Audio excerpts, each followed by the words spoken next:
Hello, SPN family. I'm Steph with Creation, and welcome to our super celebration of virtual experiences featuring the cast of Supernatural. Just a reminder that the top tipper wins a 5-minute one-on-one video meet and greet with Julian right after this panel. So make sure your email address is updated in the top supporter information area. To do that, find under the Stage It screen, you'll see where it says Top Supporter Rewards, and then scroll to the link that says Complete Your Top Supporter Information. If you'd like to tip, click the green tip button on the bottom left-hand corner of your Stage It screen. All right, next up today is someone who's been all over the stage, TV, and movies, and honestly, he's one of the nicest guys I've ever had the pleasure of working with. Please welcome Julian Richings. Hello. Hi, everybody. It's so weird to be just talking to a screen and looking at myself in the screen, but I know there's a bunch of you out there. And I miss you. I miss being there and hearing the response and showing off and making you laugh and then being egged on by you guys to be sillier and sillier. But I sure miss the cons, and I sure miss the interaction that we've all had over the years. But hey, we're all here, and we're all doing what we can during this pandemic. And I hope you're all doing well too. I'm very lucky. I'm here. I would show you, I'd give you a little view outside my window because I've got a very nice view here. I'm actually on location filming. I must be one of the few actors in North America that is actually on a gig, and I'm very fortunate for that.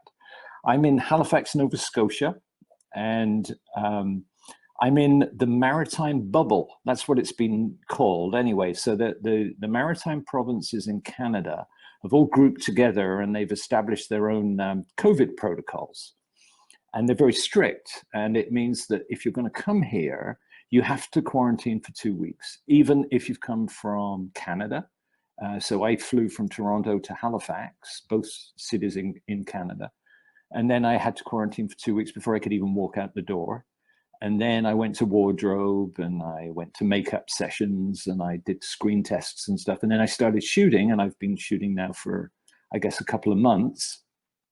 And on set, we observe all the protocols, and we've all got like masks on all the time, and different colors of bandanas and masks that everybody wears to sort of delineate where we are and how exposed we are to different people. And then we have COVID tests, and then, you know, it's really thorough, and it's a bit exhausting, but we're doing what we can, and we're establishing these new protocols, and I'm very lucky to be a part of it. And I guess I can tell you what it is. It's Chapelwaite, which is based on Stephen King's not Salem's Lot, Jerusalem's Lot, and we're making a TV show out of it, and it's very exciting, but I can't tell you anymore. Don't tell anyone. So, okay, well, that's my little introduction. It's really weird because there's nobody. Like, I'm thinking, is anybody out there? Anybody listening? But there's a few things here. Why don't I start with a question? Outlander for Life asks, have you ever been starstruck? Yes, often. I'm like you guys, you know, I watch shows, and sometimes I really like the show and I become a fan, I become part of the show. Or, I mean, you know, I become a part of the community of the show. If I'm not in it, I follow it and get really into it.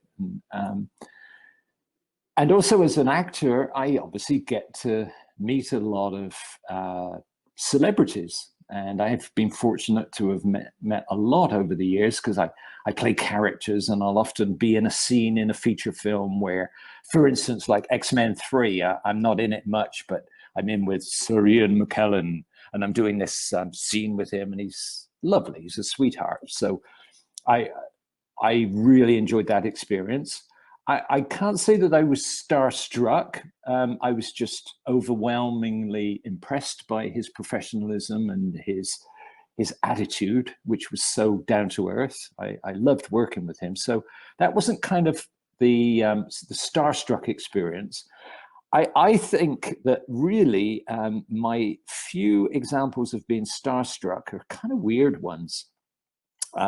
So as a dad watching TV with my kids, I used to watch a lot of children's programming where, you know, the host will sort of go, "Oh, hi, children. How are you today?" Like Mr. Rogers, you know, Sesame Street and those kind of shows. Well, there was one in Canada called Polkaroo, right? And I used to watch it with my kids, and it used to be a very charming show in which there were two hosts, two human hosts, and they would talk to the camera, and they'd talk about things, they'd talk about colors, and they'd talk about bullying and, you know, really important things, but in a really pleasant way. But the fact that it was a direct address and that we at home and me with my kids would talk back to the hosts made me kind of interact and feel like I really knew these people. And one of the characters, his name was Johnny Chase, he was one of the hosts, would really obviously go and dress up as Polkaroo, the big sort of dinosaur that was a part of the show. And he had you could see his eyes were here, but he had a big neck and a big head here. And it was really low technology. And he would run off camera, put this costume on and come back on. And myself and my children would always laugh and go, "Oh, look, Johnny's run off and he's come back as Polkaroo. Hey, Johnny. Hi, Johnny." So we had all this kind of banter going on between us, but we really loved it. Anyway, I remember when I was at a theater opening in Toronto, and I turned and I went to the actual opening night, and there was a reception afterwards, and there was a table with food. And actors always go to the table where there's food, and there was stuffing their plates and eating what they can because it's free. And I'm there, and my kids are sort of there too. And it was a kids show, and my son goes, Dad, it's Johnny." And I turned around, and right next to me is Johnny Chase, the host of Polka Dot Door was the name of the show. And I froze. I completely froze. And Johnny is another actor who knew me and knew my work. And he started to talk to me. And I couldn't find any words. I was like completely overcome with being starstruck by the person that I knew was faking being Polkaroo. Anyway, that's the only time that I've not been able to communicate. And my children thought that I was going absolutely crazy. And they had to rescue me, I think. And I think they had to come in and sort of hold my hand and pull me away and carry on a conversation with this really nice, pleasant actor who was having to deal with the case of a fellow actor being completely starstruck. Okay, so that's my first story. All right, what else have we got here? We've got okay, I'm scared. Madonnason, maybe. If we forget about the Bible, which color of horse would you choose for death? That's good. I like that. So, well, I mean, traditionally, obviously, it's supposed to be white for death, the pale horseman. Turquoise. I think it would be very cool to arrive on a turquoise horse. And to like, I always think that my character of death is, you know, he's almost a dandy, not quite, but he's got a real sense of style and who he is, and a kind of a flair and a flourish. And I think that's why he likes all the junk food, and he likes hanging out with Dean, especially, and being in all these strange junk food places. So I would enjoy kind of arriving in any turquoise vehicle every time that I arrived. I think it should start off with like a turquoise Lambretta. Come on in that turquoise helmet, take the helmet off and come and have some Italian themed food. And then maybe the next time on I don't know, like a turquoise themed military vehicle, for instance, like a Jeep or an all-terrain vehicle or something, but turquoise, and come on very dashing in a cape and stuff. And maybe turquoise colors too, maybe not just all dark colors, but you know, things with a little bit of flair, like this kind of color here. Oh, I always get that backwards. Because the screen is reversed. Yeah, that kind of turquoise, I like that. Now, this is not my choice of art here. This is, I'm in a condo where I'm shooting, and this happens to be the most kind of neutral art in the building. So I'm sitting in front of it, but that's what that is. It's not a strange map of the world or the map of the states of America or anything. It's art, and it's a bit of turquoise, which would be the color that I would have if I could choose another color for death. All right, onwards. Like, I feel like I should bow for a round of applause or something, and then next, but no, I'm gonna have to keep talking. Okay, what are we gonna do now? I'm gonna do effulgent. It sounds like vaguely, anyway, this is a question from somebody called Effulgent, which sounds like you've been washed out of a washing machine. It's like whatever the liquid that's come out of dirty laundry is. That's what that sounds like. That's what is that? Effulgent? I don't know. Anyway, the question is, sorry to insult your name there. I just think it's a funny name. Who is your favorite playwright? And what's your favorite play of theirs? Wow. Okay. So we got somebody that likes theater, obviously. I'm glad that you're asking, because I like theater, and I'm always happy to talk about theater. And it's a medium that a lot of the supernatural generation just haven't grown up with, so don't know much about. I'm sure if they had more access to theater, would see more theater, and I would be very keen to kind of encourage you to do that. But it's just the way it is. We're in a different society now. But I always go to the theater, and I've enjoyed being a theater actor over the years. So my favorite playwrights, well, they've changed over the years, I guess. I mean, I grew up in England, and the sort of the classic, I like Shakespeare. I enjoy Shakespearean plays. I've performed in Shakespearean plays.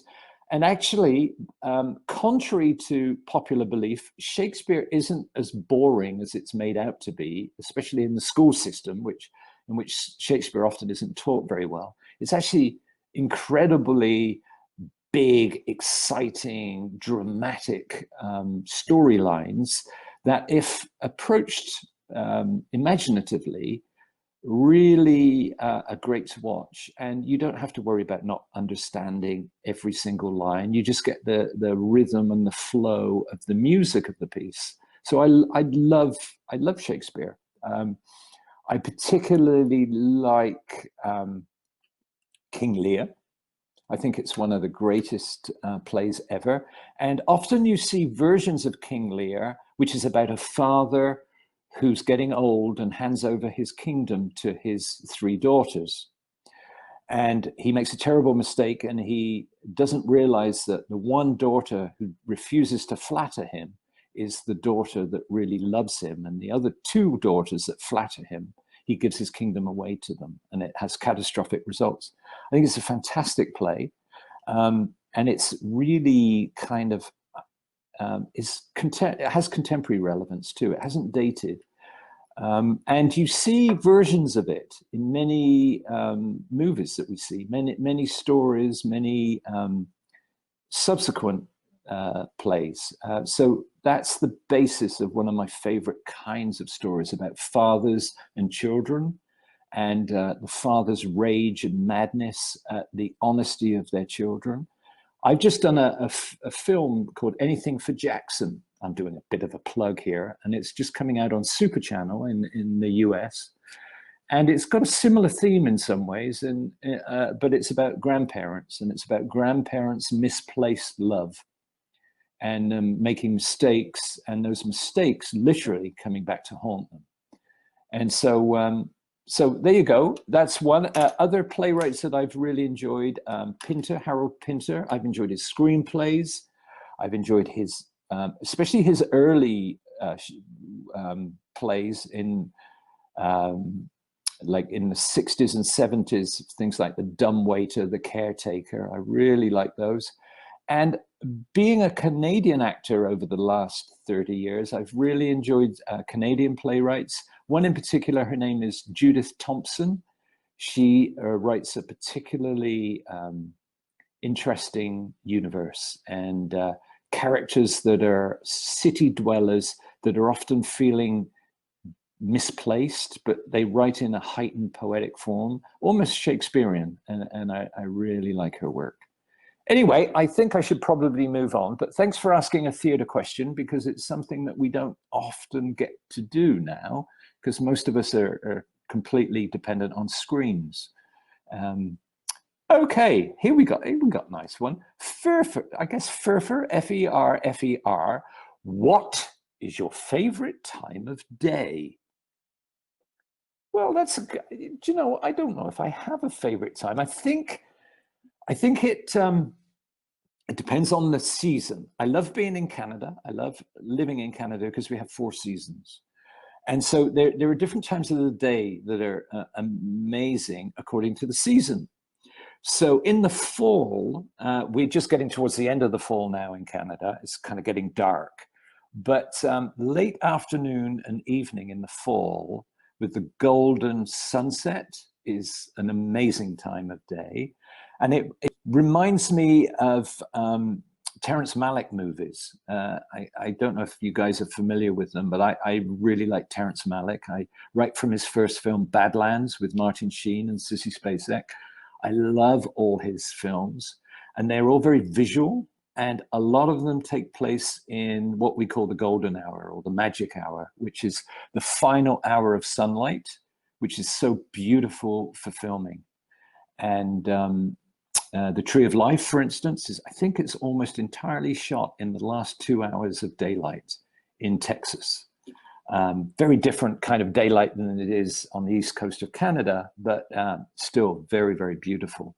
I love that time of day. And I really like the morning. I'm not a really early riser. I'm a bit of a night hawk, actually. But when I get up, I like the freshness of a new day, and I like breakfast. I like my cereal and a cup of tea and a cup of coffee. So I like that too. My goodness me, there's no one here to interrupt me. I'm just going to keep waffling and waffling. So I see that there's Brittany, who is looking after us tonight, is posting some of your questions. So I better pay attention to more questions. Anyway, thank you for your question, Furfer. Now let's see. I'm going to scan them, pretending that I'm not really looking at them and editing them, but I'm sure I'll find too difficult to. Oh, here we go. Here's another actory one that makes me feel very important. Kim Sherman Labrum or Labrum. Hi, Kim. Mr. Richings. Mr. Richings. Serious. As an actor, do you create your characters from the inside out or outside in? It's a really good question. Really good. Kind of both. I don't belong to a particular ism. I'm not like a method actor or, my training allowed me to pick and choose what I felt was most appropriate to the show at hand. And obviously, if you're on a stage reciting Shakespeare, you're coming from a very different place when you're projecting your thoughts to the back of the auditorium than you are in a drama in which there's a psychological lie being recorded by the camera in the way that you look at somebody. So it's obviously very, very different. It's a different technical challenge with close-ups and psychological reality of some shows, rather than the largeness of theater. I like both. I grew up in the theater. I've learned the language of acting in the theater. You'll see whenever even now, like I wave my hands around a lot. Very expressive face. I communicate to who I think of as the farthest away in the room. Like in the theater, you have to play to the back row. So I have a largeness about the way I perform. And I trained in an unusual way. I trained with people that were influenced by a lot of European directors and theater practitioners. Grotowski, who worked in Poland, had a very sort of imagistic, physical approach to theater, almost like dancers. So I have a very physical approach. So for instance, it was very fortunate for me that the character of Death had such a great intro. And it wasn't just a traditional intro where I explain about myself and go, well, you know, my name's Death and I had this for breakfast and I feel this. And it was actually almost like a dance piece, almost like a rock video. And it allowed me within that to express almost in physical form who and what the character was. And that little gesture, that little nonchalant gesture with all the drama of the music and the slow motion and everything really helped me find my character. But the interesting thing is I couldn't tell you if that went from the inside out or the outside in. I think that every character that you play has to be truly connected to the inside. It has to come from the inside and come out. However, it's a bit about the volume of how much you allow it to inhabit your body. There are times when you really allow it to take over your body, and there are times when you just suppress it. And it's more appropriate to the piece that you're doing to kind of not do an awful lot. So for instance, in the second scene that I did in Supernatural, in the pizza parlor, with Jensen playing Dean, so scared of me, like he was great because he, as the other actor in the scene, really played that. I was able to be extremely relaxed and nonchalant and not do a lot, but make the choice of eating very specific, so that the physicality told you as much as the looks, but they were all connected to the inside. So it's kind of a long-winded explanation, but I hope that explains it. And basically, you really have to attempt to find your own impulses and why a character would do a certain thing. So for instance, I'm blessed playing a character like Death, who has all these wonderful scenes eating different foods.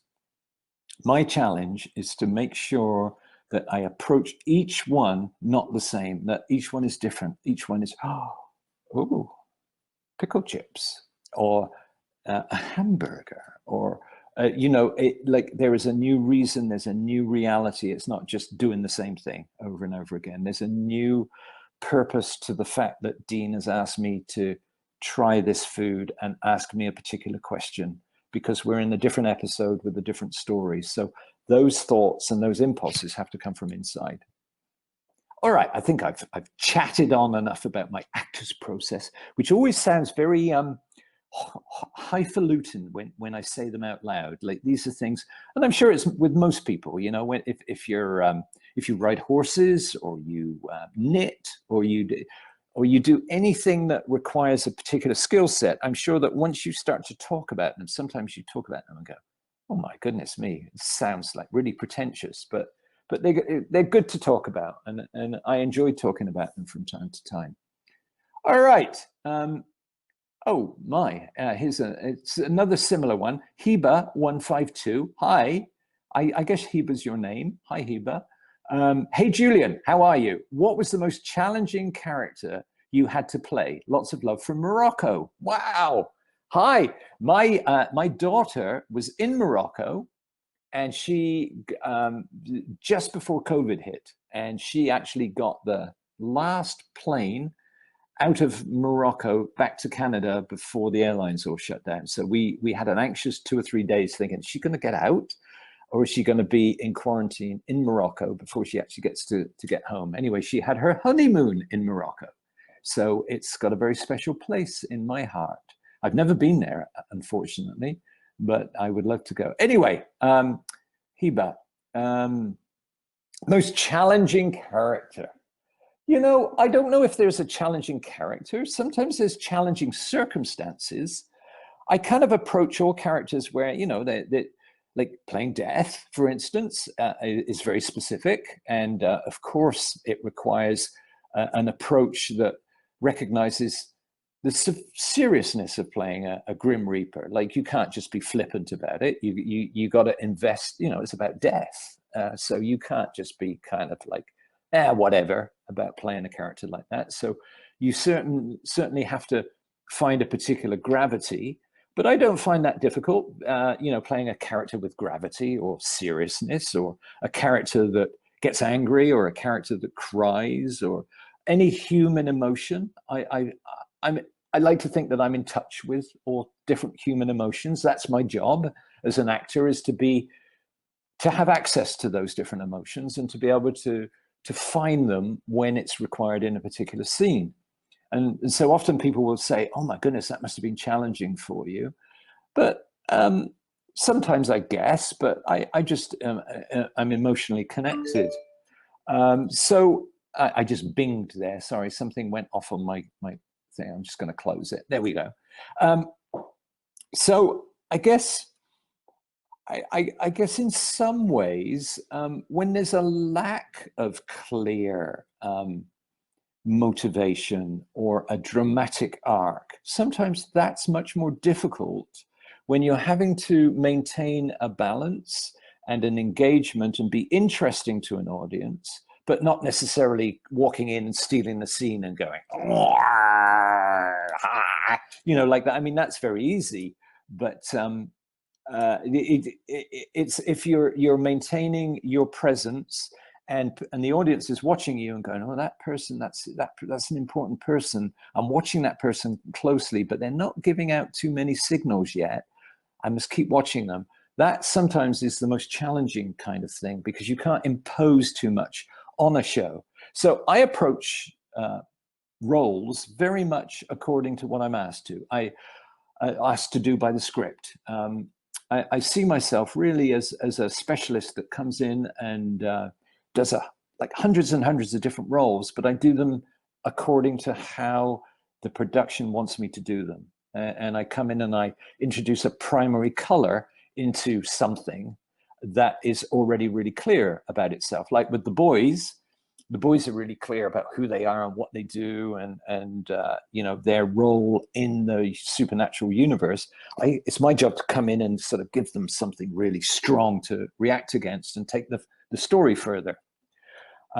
So I guess what I'm saying, long way round of saying that it's the kind of middle ground characters that are tricky. I played a character in a TV series on Amazon called Patriot. It's one of my favorite experiences. I worked with Steve Conrad, who was the director, showrunner, writer. And it was a fantastic series, two seasons. And I got to play a character that kind of was, that sat there, and that was very much a part of the universe, but just was there enough to attract your attention, but you didn't know which direction the character was going to go in. And I found it both challenging and really rewarding. And I think my performance in there was really good. And I think that Steve, because of the way that he directed and wrote it, brought out the best of my skills. And I found it quite challenging. And it was also very much being part of an ensemble, because when you're an actor, sometimes you're asked to come in and chew the scenery and be big and bold. And there's other times when you just have to fit into the world of other people. And you have to make sure that you belong in that world and that you're not stealing the scene or you're not disappearing. You've just got to be in there. And that was a great exercise in that. We all of us really enjoyed playing together and having equal value in everything we did, whether it was a look at a character that was speaking, or whether it was a long monologue, or whether it was just a picture of a shot of us walking down the street. Each one was really important. We had to bring our game to that. All right, that was my answer, believe it or not. Okay, thank you. I'm going to move on. Okay, Ebba, now? What is your advice? I'm feeling like an expert here. I'm getting all these actor questions. Ebba, what is your advice to learn long monologues? What line that you still remember has been the most difficult to learn? Well, I can tell you that the one that's been the most difficult to learn, I don't remember it after I've done it. I sometimes stuff goes in one ear and out the other. I find learning lines hard. It's not easy. Some people are really good at it. I'm not. I try all kinds of different ways. I'll read. I'll write it out. Like I'll get my lines online in an email, and then I want something tactile. So I'll either write it down, and then I'll underline things, or I'll highlight it, or I'll put a little notes on it. That sometimes helps. And by the writing out helps. I say it out loud. Sometimes I record it. Sometimes if it's an accent or something that you're using, you have to say it out loud because you have to hear the rhythm of the speech that you're saying. Yeah, so I have no secret tips. The only thing is that you have to learn not what the character says, not what the monologue is, but you have to learn why the character speaks. And if you know why the character speaks, then you remember it better. So for instance, if you've got a monologue that says something like, "It's rainy today. Oh, I remember the rainfalls of the summer in 1923. Or I don't know, I made that up. But if you're saying, "It's raining today. Oh, I remember the summers," you have to go, "Oh, it's raining. They're upset by the rain, or they're feeling nostalgic," or you have to sort of figure out why the character is saying that than what the character is saying. And you got to learn it, and you got to get to the point where you can throw it away and those lines come automatically to you rather than you, as I am, it's sometimes in auditions going, really good acting, and I'm doing the scene, and then I'm going, and you see this look of panic on my face trying to remember what comes next. That's terrible. I hate it. And it does happen to me. So good luck. Sorry, I can't offer you any magic bullets on that one. Okay. Oh, Captain Fine Force. I like your name, Captain Fine Force. What does your family think about you playing death and being so good at it? Well, it's funny. So I've been an actor now for over 40 years. And my kids grew up with me being an actor. My son's 35. My daughter's, no, it's not 35. Why did I say that? He's 33. My daughter is 29. So it's a long time of watching dad act, learn lines, go in, be on set, tell stories, watch videos of dad's performances and stuff. So over the years, my kids have just got like, when you ask my family, I'm going to use my kids for this one. So they kind of, oh, dad's doing his thing again. Yeah, okay, all right. And generally, it's pretty embarrassing. It's like, oh dear, okay. But I have to say that there was a point when I said to my kids, "Oh, I'm going to do this show called Supernatural. Have you ever heard of it?" "No." "Oh, okay." And his dad's just going off and doing this thing. So I went and did it. And I did the first episode, I guess it was season 10, and the pizza parlor scene. And then I think, and did another show. I think it would have been the one with the hot dog and the French fries and stuff. So I'd done about 2 appearances on Supernatural. And I went to pick my daughter up from school. Just one day I had some time and I thought, I'll go meet her. And I stood there and I waited to pick her up from school. And we walked down the corridor, and all these people were looking at me and looking at her, and they were looking at my daughter, Rosie. And anyway, next day, she came back and she said, "Oh my God, Dad, you're in Supernatural. That's cool." And all her friends were Supernatural fans, and they couldn't believe that Death was coming to meet his daughter at school. And they couldn't believe that my daughter didn't even know what the show was. That was the even bigger thing. And like, but anyway, so since that, I'm cool. I'm cool with my daughter. And every time I go to set now, she'll go, "Oh, what are you doing? What show are you doing?" And I'll tell her, and she'll go, "Oh, okay, interesting." So I've gone from being just this boring old parent that goes away and does these filmic things, you know, for boring old adults somewhere, to being a guy that does cool shows that all her friends watch. And I don't think anything has lived up to Supernatural yet, but she hopes. She keeps hoping that anyway. Okay, and also I think on a serious level, going back to an earlier question, it's like what if does my family worry about me playing a character like Death? No, they understand that it's very much in the kind of realm of the characters that I play, and also, to be honest with you. The fact that I play a character like Death, I think Death is as much about life and rebirth and hope as it is about death and killing people and stuff like that. So I think that's a very important thing to remember. And I try and bring that into all performances, that the only reason we tell stories is as a life force to tell each other truths about ourselves and about our society.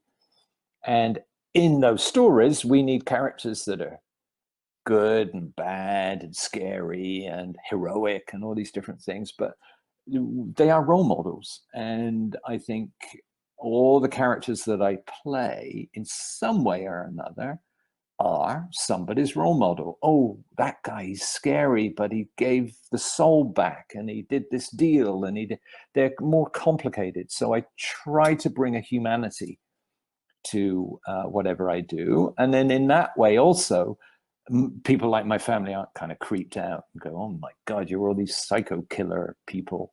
I look at it that if I am playing somebody that's some crazed, let's say a killer or something, that I'm actually portraying somebody's vulnerability or weakness or danger that somebody else can overcome. So I see it as part of a storytelling. Okay. I got this. Alison is obviously from Vancouver. Well, I would think she is. Alison Sculthorpe. When you first started working in Vancouver, what was the thing that most surprised you? Oh, I know. So I live in Toronto. I like the Canadian winter. I only came over to Canada when I was in my mid-20s, I guess. So the Canadian winter for me is kind of exciting. Most Canadians go, "Oh my God, it's winter. It's terrible. It's so cold." I really like the Canadian winter until February. And then by February, it starts to suck. It starts to be cold and damp, and you just want it to get warmer. Well, the first time that I ever went to Vancouver was March. And by that time, people in Toronto are just going out of their minds. I mean, it sort of like with COVID, right? You know, you feel very trapped inside your own environment. You can't go out, but because of weather as much as anything, and you can't go meet people. It's icy, it's cold, it's just miserable. And you're ready for the winter to be over. Well, I went and had a gig, and it wasn't Supernatural. It wasn't actually my first gig in Vancouver, but I went there and it was so stunning.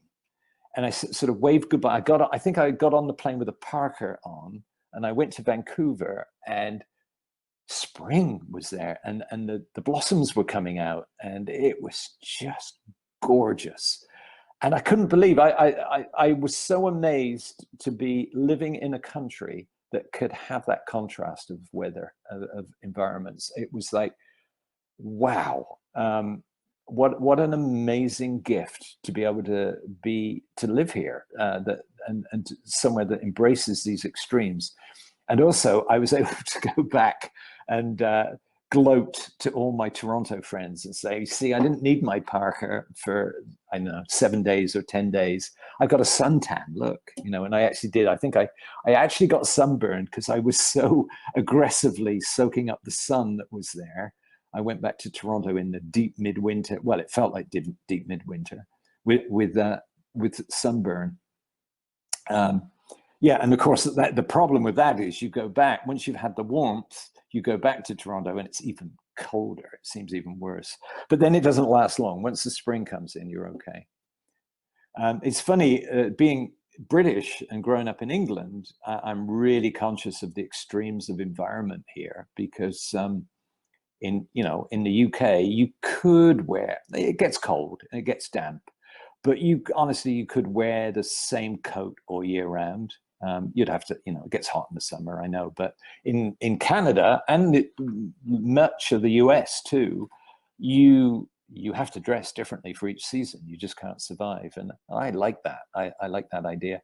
And it's very exciting for me now. I'm here in Nova Scotia on the Atlantic Ocean and the fog's coming in and it's dark and it's damp. And then it snows one day and then the snow's gone the next day and then it's warm again. And then there's all these seasonal fluctuations as the fall comes in. So I've really enjoyed that. Okay. Oh, Alicia Aliva, I think. Sorry if I say your name wrong, Alicia. You often post photos and videos, mostly about nature. Do you like to observe nature? What do you like about it? Or you just like to take, and there's a gap there, I guess, photos. Well, thanks for noticing. I have an Instagram account, and I've just had fun. I thought, well, I'm privileged enough to have a life where I travel a lot and I see a lot of different environments and I like walking. I like being outside. And I'm not technological, I'm really hopeless, but with iPhones, you can just point and shoot. And so just in my spare time, I've taken to celebrating little things and places that I see, beautiful silhouettes or shadows or unusual murals on the wall, or just tons of different things that strike my attention, and I share them. And I've had great fun, and I've been really touched that so many people have responded so positively and said, thank you for posting. I've seen my hometown now. I've been away from my hometown, and they send me all kinds of messages, and I've just kept doing it. And I only do like one a day. But to answer your question, yes, I like nature. I don't know a lot about nature. I'm a city guy. I've grown up in the city. I'm familiar with the city. I find beauty in the city. I find beauty in graffiti and bricks and derelict buildings, and I find beauty in nature. And green and birds. I posted a picture of a woodpecker today, a video of a woodpecker. So I really, I like to just point and shoot and share, really. And I've had a lot of fun, and it's been really rewarding for me to know that a lot of people are following. So thanks for following along.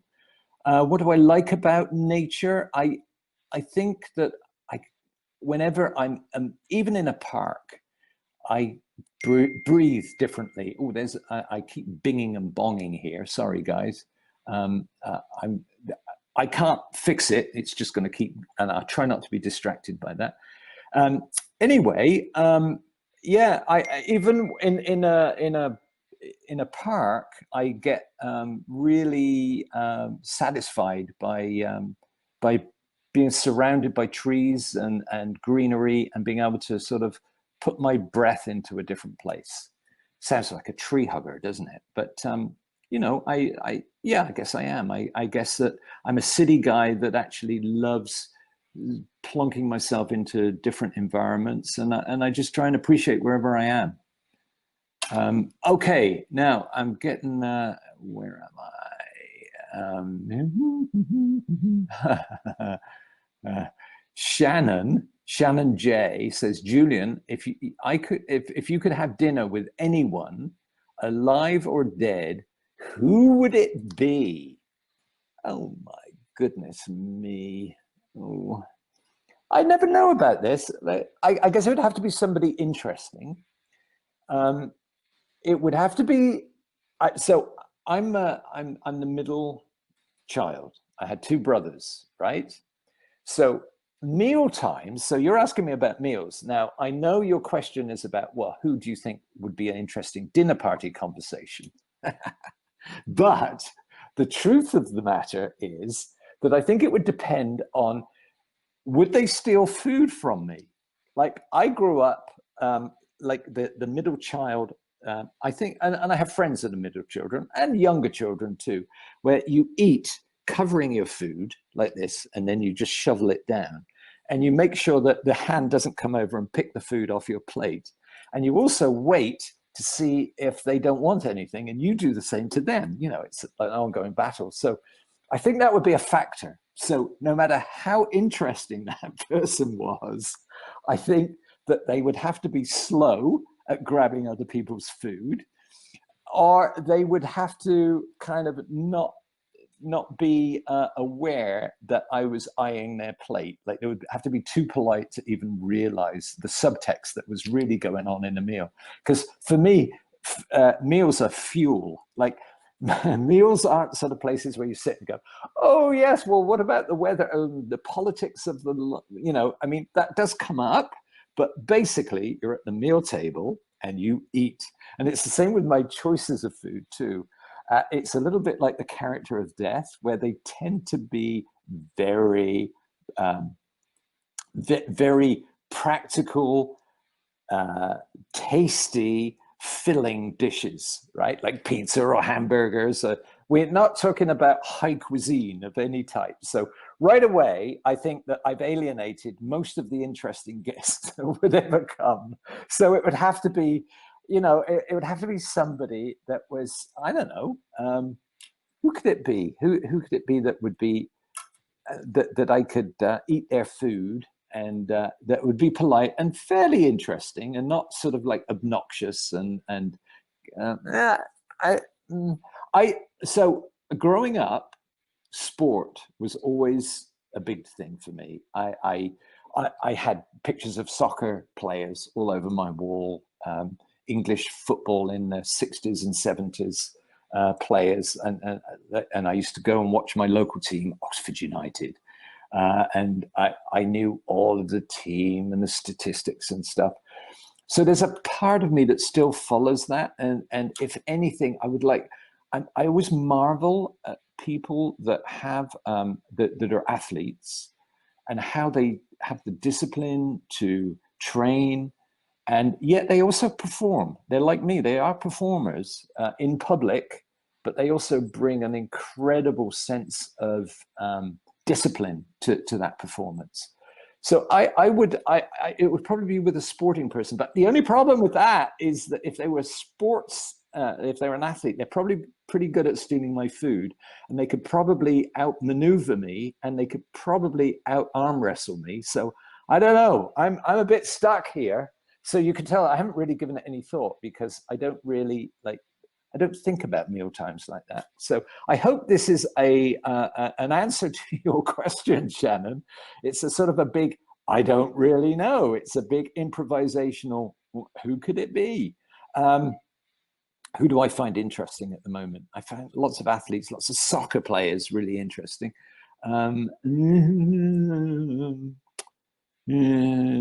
Jordan Henderson, England captain. I think he's an interesting guy. Ooh, something went bang. No, okay.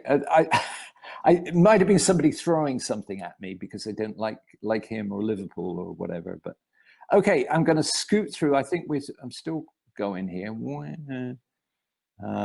Okay, I've got last question. I've got the last question from Kimmel 10. Julian, do you have an interest in directing or any other role in the industry other than acting? I like directing. I direct theater. I write a little bit, not much. and I have a directorial view, but I don't have the technical knowledge for film and TV. I'm really lacking when it comes to lenses, when it comes to lighting. Also, there's another thing. There was a point when I almost went into direction, but as an actor, I've decided that I enjoy being in the midst of everything, in the flow of storytelling, of being the person subjective. The problem is when you start getting another part of your brain engaged, you start being objective and you look at the thing and you start going, well, that's not a very good shot. Oh, yeah, but really we should do it this way. And that's fair, but it doesn't help me. I think I should be there as as the director's person that they can say, do this, try this. And I'll go, sure. Yeah. What about this? Yeah, I'll do this. And I should be ready to just jump in with 2 feet. And so a while ago, I decided that, no, I'm happy enough acting. I get enough out of it. And if occasionally I'll do live theater as a director, that's fine. And I understand the medium better technically. So I would do that. And that is the end of this Q&A. I realized I was scrolling in the wrong direction and I've waffled on far too long. Apologies to everybody, and apologies to anybody I haven't got your questions. But thank you for being here. Thank you for your patience during this time. It's been a very trying time for all of us. And we're here together. And what a privilege for me that you're here sharing me carrying on. I am greatly touched. Thank you. And I hope we'll all see each other in person soon.